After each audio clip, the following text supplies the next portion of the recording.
WDWL TV. Sounds a little strange tonight.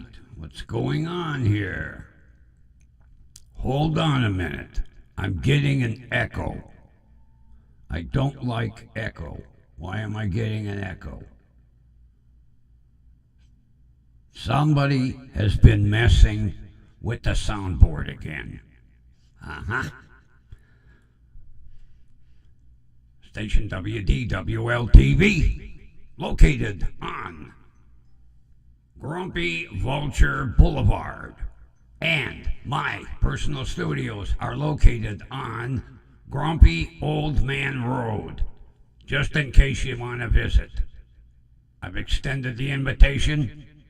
So far, nobody wants to visit. And we are a division of Camera Light. Grumpy Vulture Productions. Take your bow.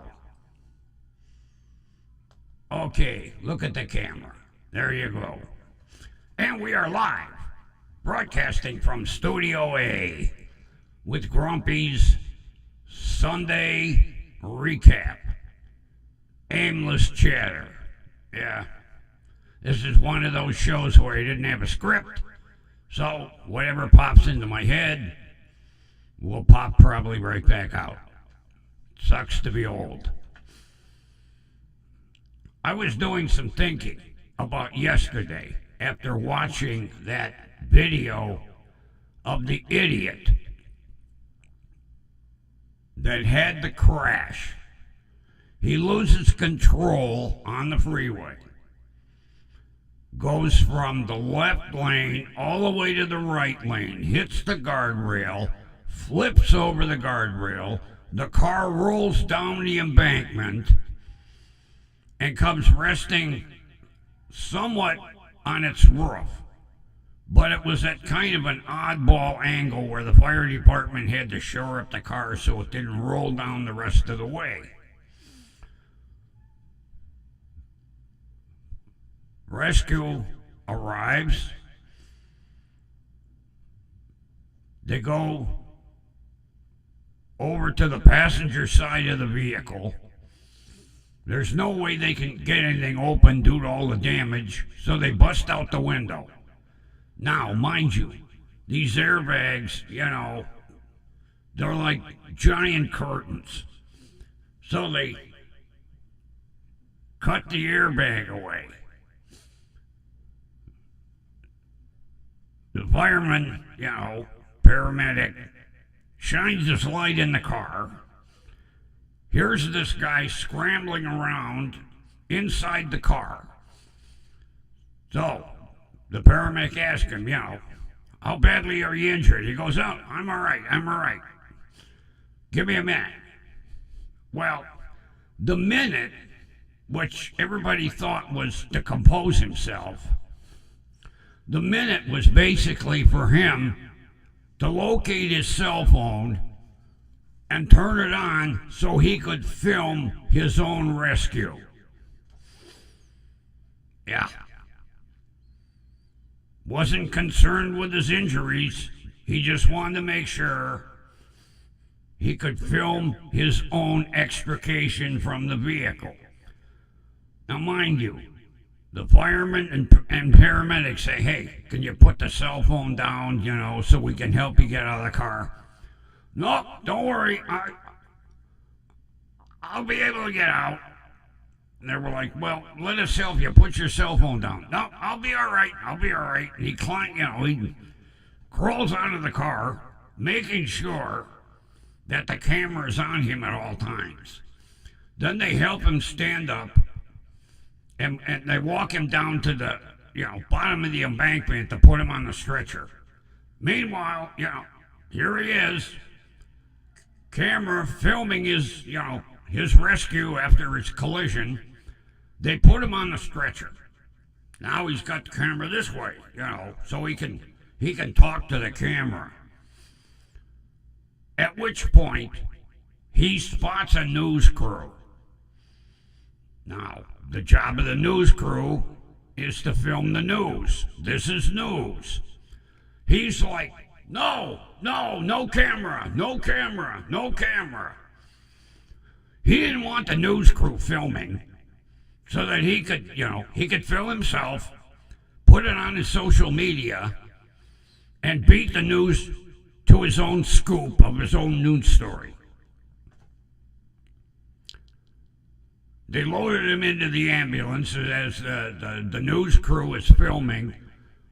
He's got to make sure he gets everything inside the ambulance. Oh, look, there's a vacuum pump, and there's the oxygen, there's the medical cabinet, there's the paramedic sitting down over there, Yeah, he's waving the camera around inside the ambulance.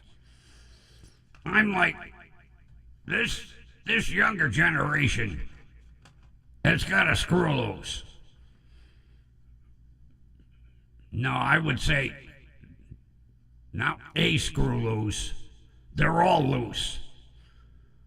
He could have been seriously injured. Now, mind you, after an event like that, you are cranked with adrenaline. I mean, I've been in some of these situations where, your adrenaline, somebody could run you through with a samurai sword. You wouldn't feel it. You're like, I'm okay. Until the adrenaline wears off. Then it hits you like a ton of bricks. Oh, holy yucca-fuck, am I in pain? All he was worried about was filming. I got to get this video on my social media, my snapless chat and, my instant graham crackers and faceplant, whatever platform he was on, he had to make sure he filmed everything. And basically, he was probably live. He probably made sure, am I live on, Snapchat? Am I on live on faceplant? Instant graham crackers? I couldn't do a follow-up because I didn't know what, his code names were for all of his social media, but I could guarantee as soon as he, found his phone in the car and turned it on, he was live. He had to get the scoop on his own rescue. Oh, screw them news stations. No cameras, no interviews, I'll do my own. How stupid. We're more worried about our presence on social media than we are about our possible serious injuries. He could have had internal injuries. When you roll over, you land on your head. He could have had cervical injuries. Move your head the wrong way. I'm not going to be moving anything else from here on out. Was he worried about that? No. He was worried about his social media. That's why I said yesterday, social media's gotten out of hand. Jesus Christ. I know how that adrenaline rush is. I had a motorcycle accident back in the 70s. Believe me, I know. I was, make matters worse, I was on my buddy's brand new bike. I'm coming down the street, and I was going to make the turn to go up my driveway, down the sidewalk, and then across the street and stop in front of his house. Well, as I went to start the turn into my driveway, this idiot coming the opposite direction decides he's going to go left to center for some unknown reason. So I got to get the hell out of his way, otherwise it's going to be a head-on. Well, as I went to get out of his way, I cocked the front wheel just a bit too tight. Over the handlebars I went and slammed into a tree. Oh. I didn't feel any pain until we were just rolling into the emergency room. Then that adrenaline wore off as fast as it came on. Holy yuccafuck. I thought someone ran me over with a bus. Oh. So, of course, first thing, what do? Rip all your clothes off. No modesty in an emergency room, believe me. So they take me in right away for x-rays. And the girl says to me, she goes, "What, we're going to need the x-ray, from your head to your waist." I go, "Okay." Well, she goes, "I want you to take your right hand and grab your left shoulder." I started to, oh no, somebody's stabbing me in the chest. Well, she kept saying, "Get your hand up there, get your hand up there." I said, "I can't get my hand up there. Too much pain." Well, it ended up I had two separated shoulders. You know what they can do? Nothing. They put you in a couple of slings. That's it. There's nothing they can do for separated shoulders. Oh, not to mention, I had a couple of cracked ribs on top of it, so that made it even worse. The bike fared better than I did. But, oh, yeah. I can imagine about 5 minutes inside that ambulance, and the adrenaline wore off this kid. He was probably like, "Painkillers, screw the video, give me something for pain." I could see the paramedic going, "Oh, you want pain? You pain in the ass? You want something for pain? You're a pain in the ass with your goddamn camera, but all of a sudden now you're in pain." Uh-huh. I'd have been the paramedic, I would have said, "Suffer. Wait till we get to the hospital." Then I'd have got on the intercom. "Hey, Charlie, can you hit every pothole you can find on the way to the emergency room?" Yeah, that's the ride I would have given him. All he was worried about was his social media.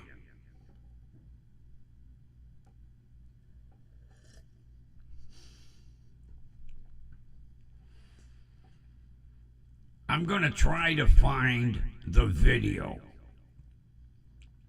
And I'll put a link.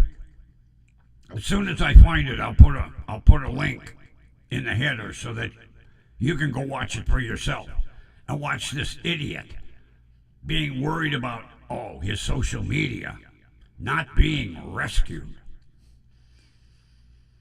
He's lucky all he had to do was break a window to get him out.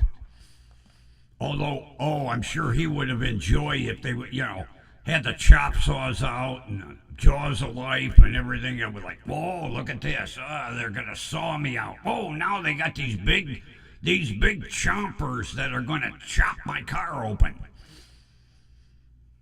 Yeah, he was probably really upset when he got to the hospital. "Oh, gee. I crawled out of the car. They didn't have to cut me out." But yeah, that's all he was worried about. His social media.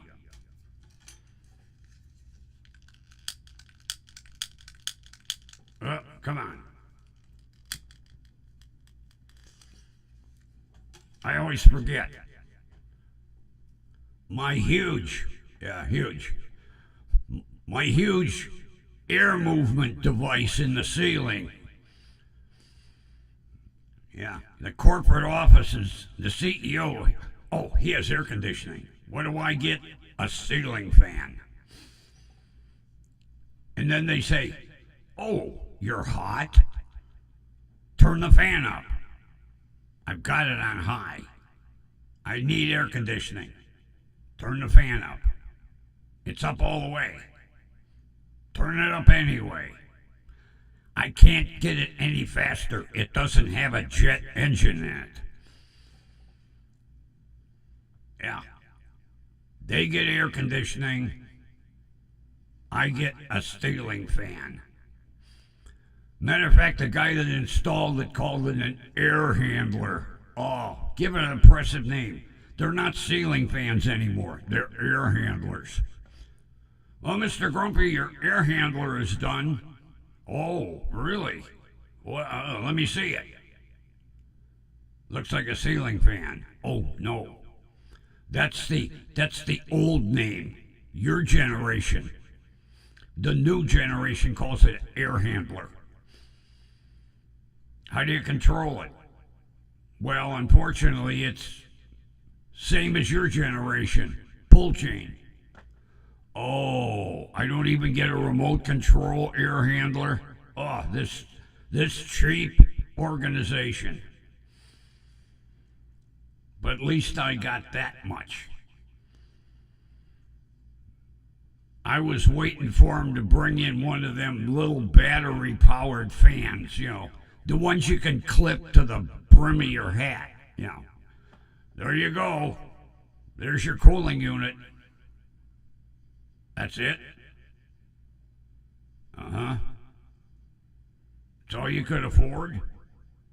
Uh-huh. Oh, yeah, sure. You spend all the money on them big air conditioning units up front in the corporate office. I think that's why he runs up there and spends so much time up there. Yeah. He's complaining, but he's enjoying the air conditioning. I see him sitting in there, wings out. Oh, yeah. I know what you're doing.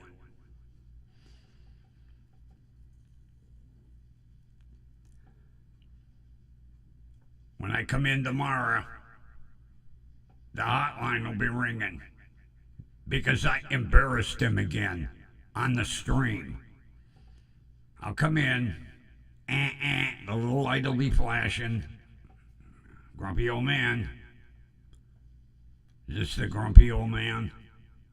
I think I answered it that way. I know. Come to your office. What's that? Come to my office. Okay. That was a worthless conversation. As a matter of fact, from now on, as soon as the phone rings, I'm just going to head for the office. I'm not even going to answer it. I'll leave the CEO in suspense. He'll be sitting there going, I saw him drive in. Can't miss that shitbox he drives. Where is he? He should be answering the phone. And I'll be standing at the door. Hi, it's me. Run back and answer your phone. Oh, I don't think so. I'm just going to come in and sit down. And he'll be there with the phone like, somebody's got to answer it. Well, I'm not going to run back to the studio and answer the phone for you to tell me to come in here and sit down. Hang up.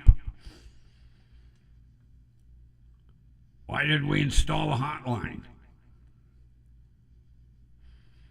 Yeah, well, yeah, our CEO doesn't, he doesn't have all his marbles. And see, I don't have to worry. He doesn't watch my stream, so he won't catch that insult. Although a certain will be reporting it. He'll be in there going, hey, the grumpy old man insulted you. Oh, really? Tell me about it. Rat think. That's a term from when I was growing up.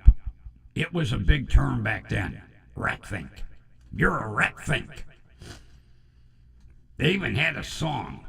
Rat think doodly doodloo. Rat think doodloo. Something like that. I gotta watch. I don't want a copyright strike. But yeah, they had a rat think song. And neat rat think decals. I had one somewhere. I'll have to look. I used to save a lot of that stuff. Everybody'd be putting them all over their cars and that, and I'd like, oh, I'm going to save this. it may be valuable someday. Well, it was for a while until somebody got the rights to reprint them. Yeah. So now you can get the new version of the Rat Fink. So my old one isn't worth shit. As my grandfather would say, it's not worth shit in a handbasket. Oh. I love them old cliches. The one I really used to enjoy. Now, Grandpa was really even-tempered.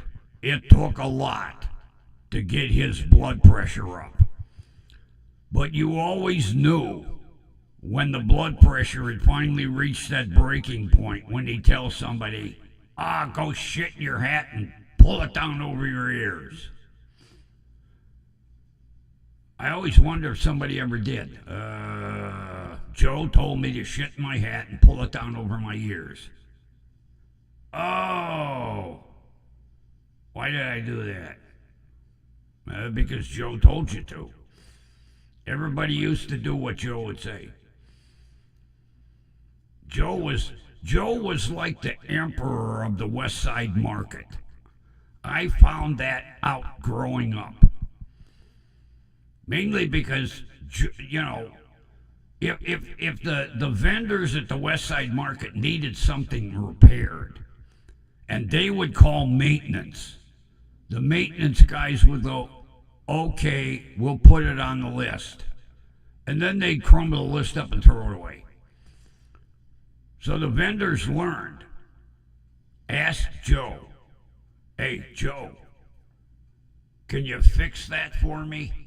Oh, yeah. Hang on.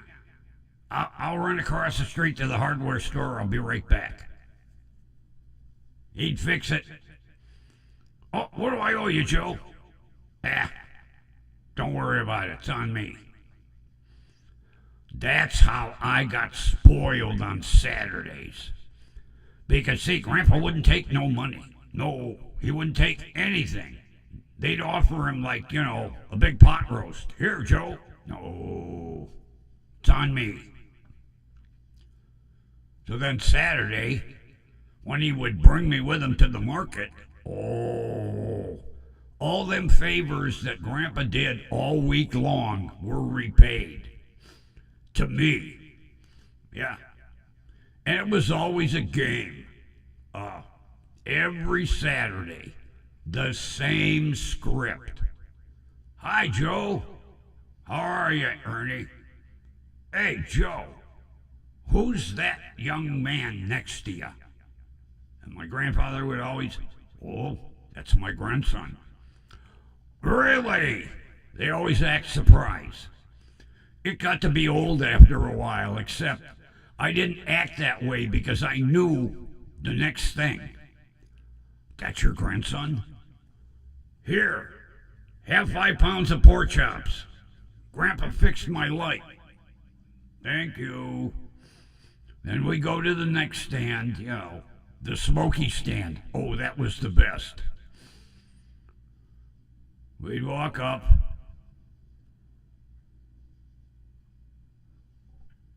Hi, Fred.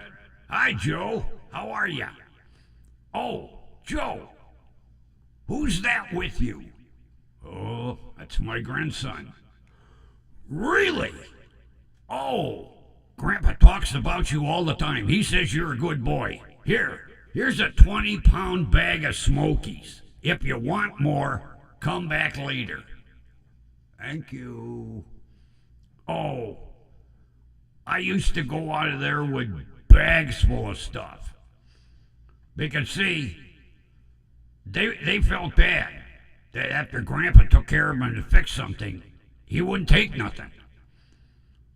So they rewarded me instead. Yeah. Oh, God.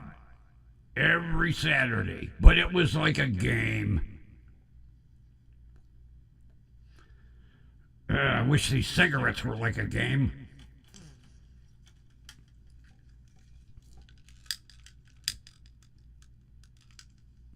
Yeah.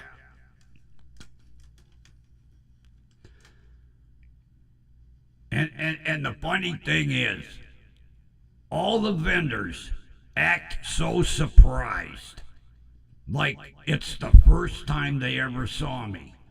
Now, they saw me last Saturday, and the Saturday before, and the Saturday before. It was a game. We'd go over to the pork stand, and Grandpa fixed the scale. The plug went bad. They couldn't weigh meat. Grandpa run over to the hardware store across the street, got a new plug. There we go. What are you, Joe? So we'd show up. Hi, Emma. Hi, Joe. How are ya? I'm doing all right. Joe, who's that dashing young man standing next to you? My grandfather would be. Oh, that's my grandson. Really?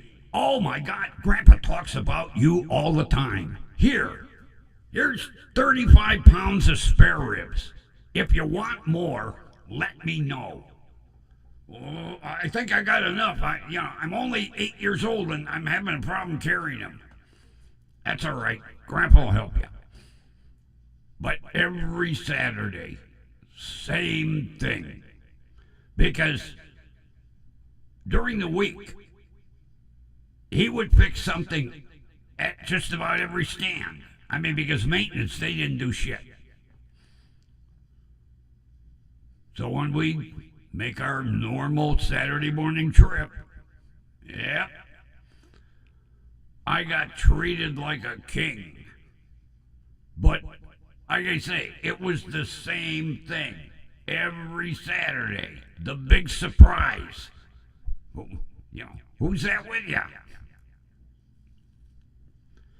I don't know if they did it for my grandpa or they did it for the effect or what, but it was, they would be, who's that with you, Joe?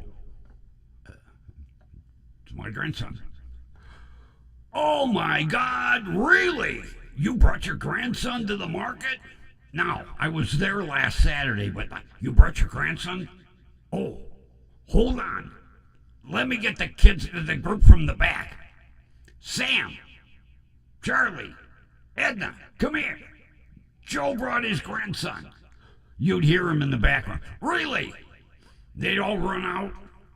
Oh, look, that dashing young man. And they'd all be like, oh, your grandpa. Oh, he talks about you all the time. Now, I don't know if he did, but it was a game. I would get home and Grandma'd be like, oh, you guys have to do it again this Saturday. I'm running out of refrigerator space. Hey, they were just handing it out for free. I'm not going to look no gift horse in the mouth. Yeah, we'd come in, Grandpa'd have the one bag with our necessities, our heathen feast. Me, I'd have a cart behind me loaded with bags strapped down with bungee cords. Grandma'd be like, oh, Jesus, can't you guys just say no? Well, it's kind of hard to say no when they're handing it over the counter, Grandma. You could say no anyway. Like if they say, hey, you want some smokies? Say, no thanks. And what? Hurt Grandpa's feelings? Insult the vendor? No. I know better. I was taught better. Grandma'd be like, oh, all right, let me make room in the refrigerator for all this shit. More spare ribs? Oh, jeez. I got like 8 pigs worth in here right now. Well, there's 8 more pigs worth. But I tell this story to, my friends, and they're like, oh, that shit didn't happen. Yeah.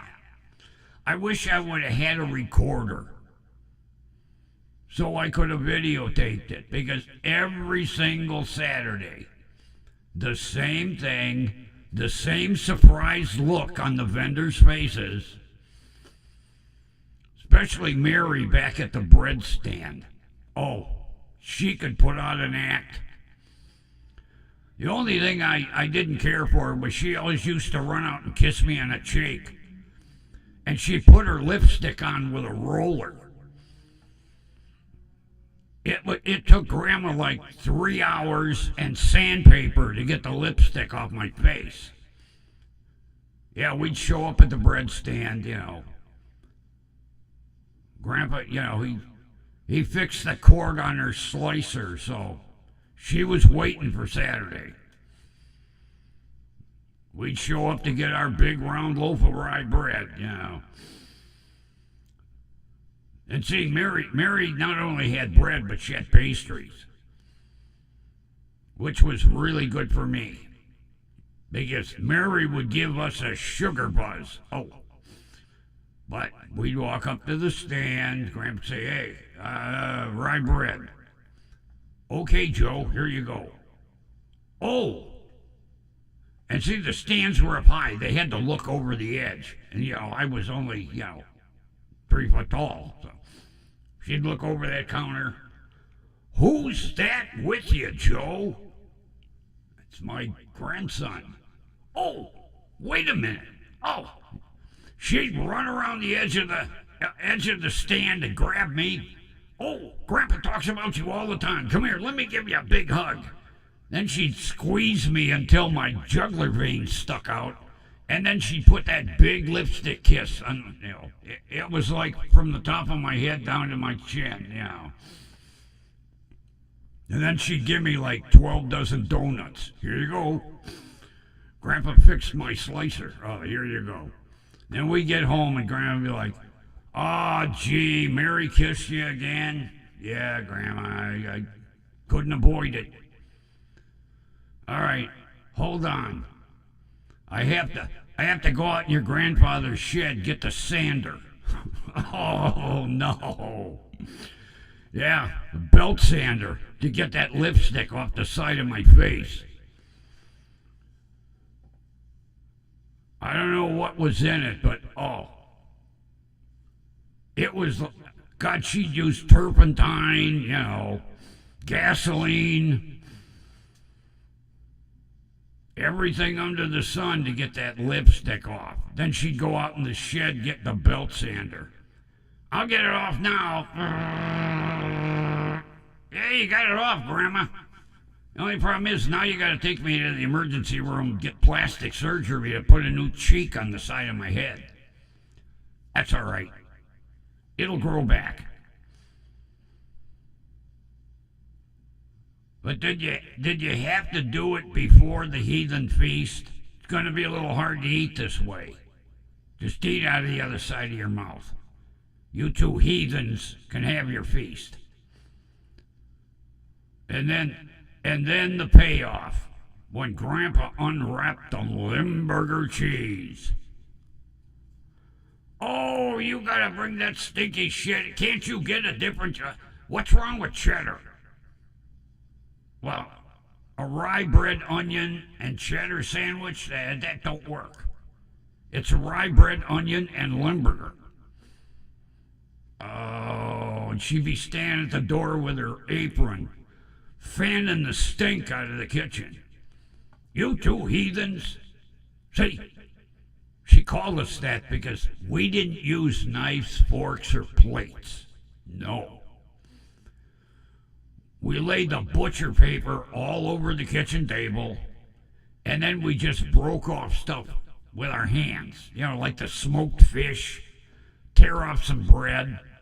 Like Grandpa, now, he did have to slice the pepperoni. He'd slice the pepperoni and the onion. And then he put the slice of bread down in front of me. I'd like, okay. And then a big slice of onion. I'd be like, okay, the best part's coming. And then a big chunk of Limburger cheese. Oh, boy. And then we'd start. Grandpa would say, what? Pepperoni first. Okay. Eat about 12 pieces of pepperoni. Next, smoked whitefish. Okay, big chunk of smoked whitefish. Okay, sandwich time. Pick that slice of bread up with the onion and the Limburger. And the nice thing was, the more you ate, the more it clogged your nostrils. So you couldn't smell what you were eating. But oh, Grandma, she'd be at that side door, have the door open, all the windows open, 12 fans going, fanning her apron. Now my kitchen's gonna stink for a week. Oh, you'll get it out, Grandma. Then she'd call me Tuesday afternoon when I get home from school. Hey, kitchen still stinks. Get some different cheese next Saturday. Okay, Grandma. I'll tell Grandma. And we get to the market. We get to the cheese stand. I'd be pulling on his coat. He'd bend over and go, yeah? Grandma doesn't want us to get Limburger. She said it stinks her kitchen up. Grandpa looked down at me and say, well, we gotta have Limburger. It would be a proper heathen feast.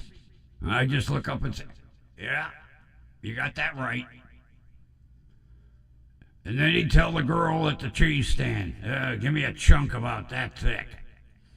Whack. And she'd wrap it up in about 500 yards of butcher paper because it smelled so bad.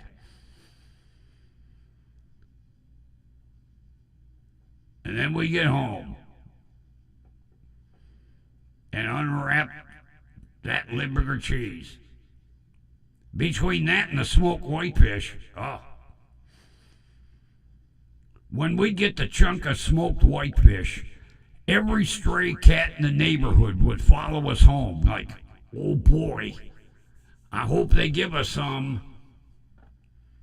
But see, Grandpa didn't like cats. So when we got home, he'd like, shoo. I'd like, Grandpa, they just want some smoked whitefish. I'll save them the bones. Okay. I don't know if he ever saved the bones, because by the time we got done with our heathen feast, all the cats were gone. But oh, wonderful times. But it was utterly hilarious. The same thing every single Saturday. Everybody would be so surprised to see me.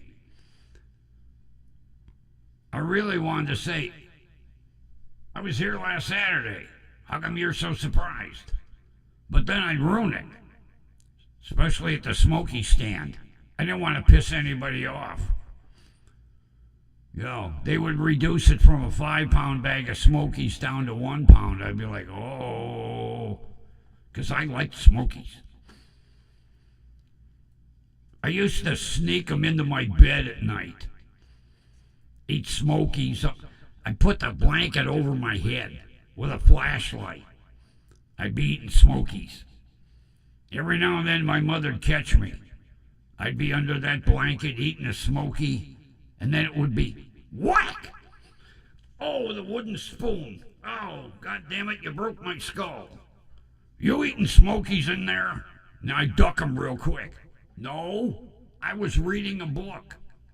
Yeah, right. I smell Smokies. Oh, they were on my breath. I had one before bedtime. Give me that flashlight.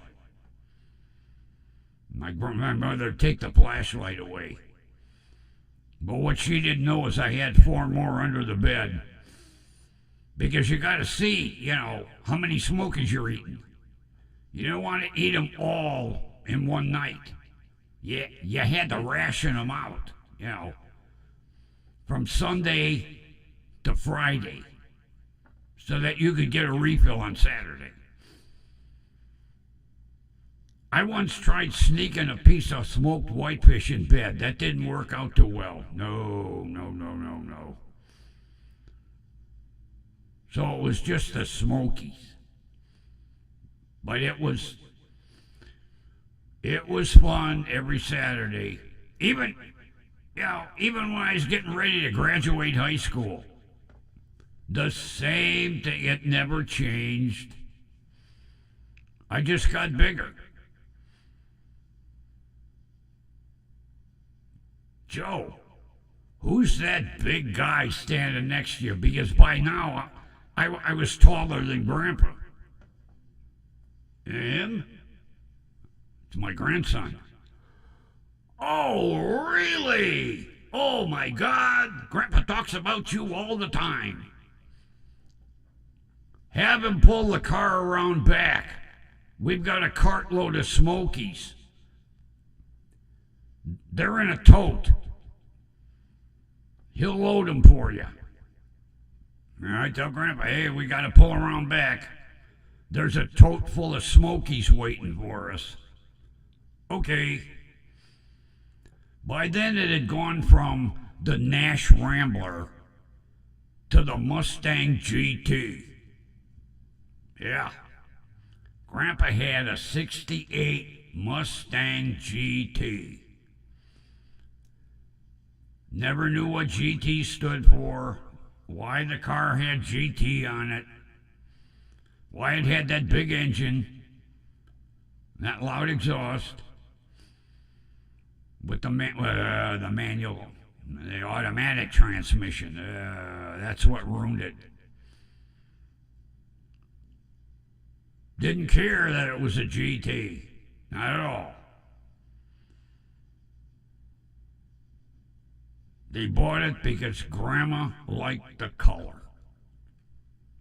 Metallic lime green. Matter of fact, when they bought it, they didn't even know it was a Mustang. They were sitting in the showroom. Grandma was sitting there looking around. Whoa. And she'd be yanking on my grandfather's coat. Joe, I want that lime green car over there. Really? Oh, yeah, I love the color. We got him. Oh, yeah. And see, Grandma was in charge of the money. So she wanted it. Oh. So Grandpa called the salesman over. Hey, my wife wants that lime green car over there. You mean the Mustang GT? It's a Mustang? Oh, it's a GT. Is it a Mustang or is it a GT? Well, it's a Mustang GT. Oh, just tell her how much to write the check for. And the salesman would go like, you want to take it for a test drive? My grandma would be like, is that going to change the color any? Well, no. Well, then no, we don't need a test drive. Has it got four wheels, an engine, a transmission? Will it roll? Well, yes. All right, how much? I'm writing a check. And it was sticker. So the salesman didn't complain at all. Well, that'll be X dollars, Mary. Okay. She'd tear the check, and then she'd hold it. Do we get to take it home today? Well, yes. Okay, here's your check. And then they'd drive it home. That was it. Grandma liked the color. That was it. Didn't care what it had in it. As long as it had four wheels, engine, transmission, and it would get them home. That was it. Grandma liked the color. Had I not heard it from the salesman, I would have never believed the story. But yeah, I talked to the salesman one day because I went with Grandpa when we had to get an oil change. And he was wandering around looking at cars out in the lot. So I said to the salesman, did they buy that just because of the color? He says, yeah. I said, no test drive? Nothing?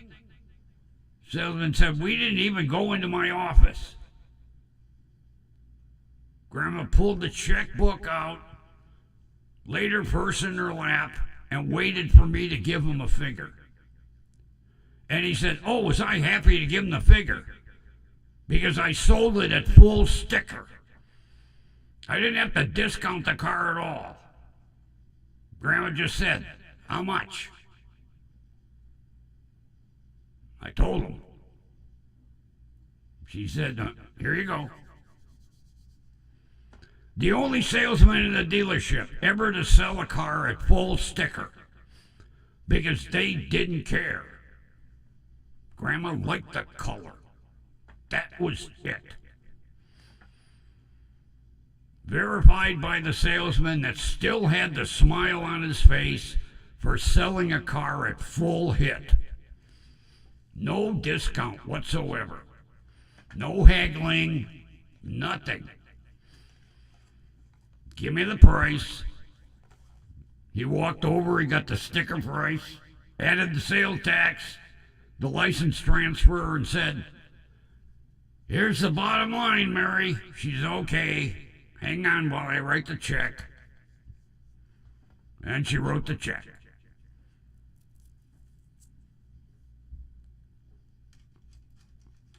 I said to the salesman, hey, aren't you just a little bit embarrassed that you took advantage of my grandparents? He said, well, a little bit. Until I got my commission. Oh, and he said that little bit went away. Yeah. When they had their 64 Mustang, it was the same thing. See, Grandpa liked the dealership. So, even though he was driving a Nash Rambler, he would go there to get his oil changed. And usually went by himself. But that day, he said to Grandma, I'm going for an oil change. You want to go for a ride? She's like, yeah, okay. Now, this was 1964. So they're sitting in the showroom. Grandma's looking around. And the 64 Mustang was metallic gold. A strip out. No radio. Manual transmission. Straight six. Grandma looked over and went, Joe, look at that gold car over there. All I could see was the roof. Look at that gold car over there. I want that one. My grandpa would look over and go, really? Oh, I love the color. Okay. He'd call a salesman over. My wife wants that gold car over there. You mean the Mustang? Whatever you call it, she wants that gold car over there. Come on into my office and we'll sit down and talk about it. Grandma'd be there with the checkbook, waving it. I'm going to write a check. Tell me how much. You want to come to my office? And she waved that checkbook. I'm going to write a check. Tell me how much. So he told her how much. And she wrote the check. And then she did the game. Can we drive it home today? The salesman like, oh, yes. Okay, here's your check. And they drove it home. I'll never forget when they came over to the house to show it to us. I was like, oh my God, Grandpa, you got a Mustang. Because it was the first year for the Mustang. He was like, yeah, it's a Mustang. Yeah. But Grandpa, it's a Mustang. If you say Mustang one more time, we're not going to the market on Saturday. It's a Ford, Grandpa. Good boy. So I heard my father, he asked Grandpa, how come you bought a Mustang? Grandma liked the color. Of course, everybody knew that's the way Grandma bought things. Oh, really? Yeah. She liked that metallic gold, so we bought it. But yeah, there I was standing there going, but it's a Mustang. One more Mustang out of you. Yeah, Grandpa, you bought a Ford. Good boy. I'll pick you up at 8 o'clock Saturday. We'll go to the market. I don't want to hear the word Mustang again. It's a Ford. Good boy. That's the way things were. And then everybody wonders why I grew up so dysfunctional. But that's the way. If Grandma liked the color, she didn't care if it was a Rolls Royce. Although I would have loved for them to come home with a Rolls Royce once, but yeah, I could see him at the Rolls dealership. Joe, I like that two-tone black and silver. Isn't that a beautiful combination? Yeah, Mary, it is. You like that car? Oh, yeah, Joe, we got to buy that. You call the salesman over. My wife wants that black and silver. Oh, you mean the Silver Shadow? Is that what it is? Well, it's a Rolls Royce, but it's a Silver Shadow. And then Grandma'd be like, make up your goddamn mind. Is it a Rolls Royce or is it a Silver Shadow? Well, it's a Rolls Royce Silver Shadow, miss. Hey, don't get smart with me. I'm writing a check. Is it a Rolls Royce or is it a Silver Shadow? It's a Rolls Royce, ma'am. All right, how much? $250,000? Are you trying to screw me on a commission here? Okay, sorry. How about 244,000? That's better. And she'd tear the check out of the checkbook. He'd reach out for her and she'd go, can we take it home today? Yeah. All right, here's your check. That's the way they bought cars. Grandpa didn't care what it was. If Grandma liked it, that was it. They bought it.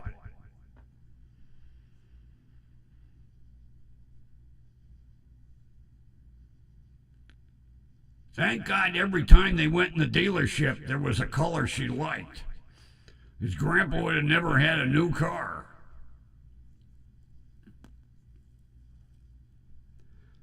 But that 68 GT, oh God. It had the big engine. I think it had the 390. The only problem is it ruined it with an automatic, but had the deluxe GT wheels with the GT wheel covers, the little caps in the center that said GT. and red line tires. That's when red walls were famous. Had red line tires. I remember that. Metallic lime green.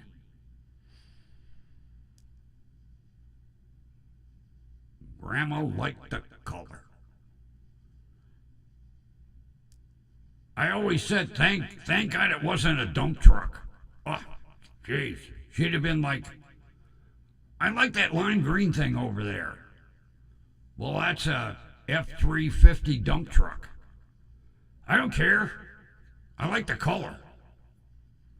They ended up owning a dump truck.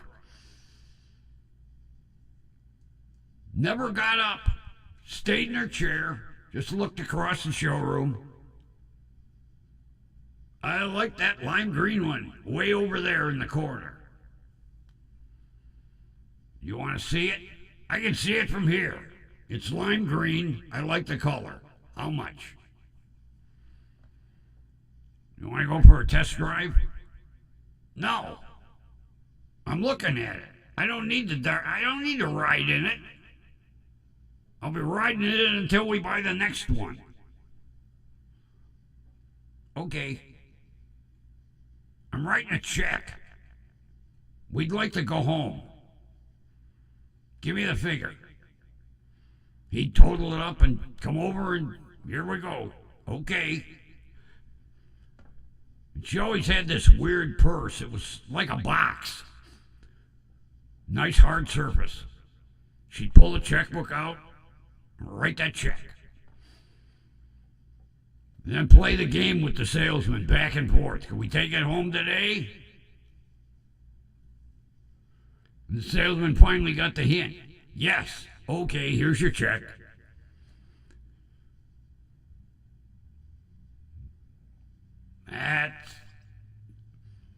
I tell the story and people say, oh, Grumpy, you're losing your mind. They didn't buy cars like that.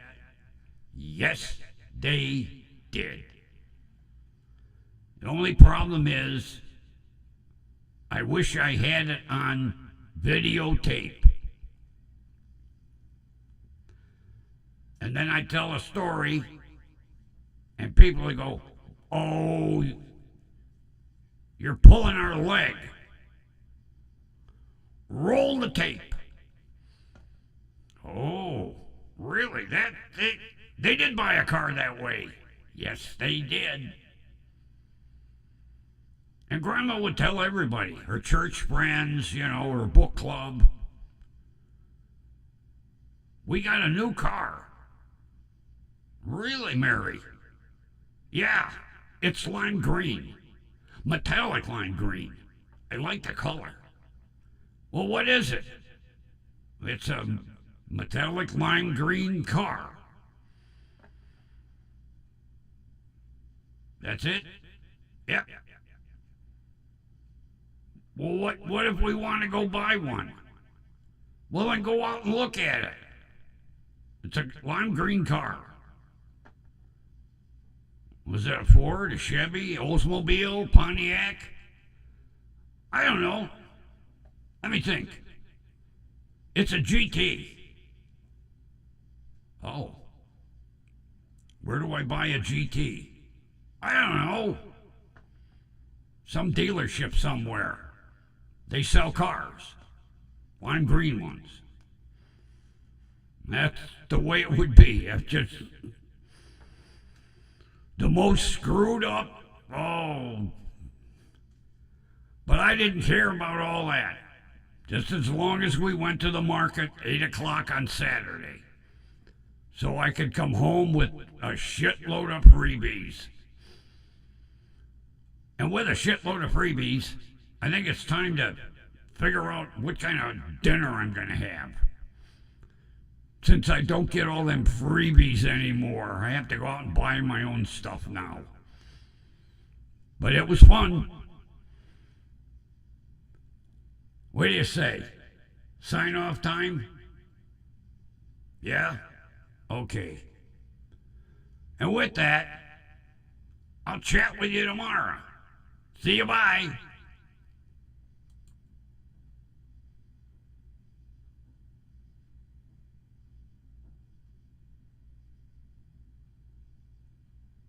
Where's the see you, bye? Take two. See you, bye.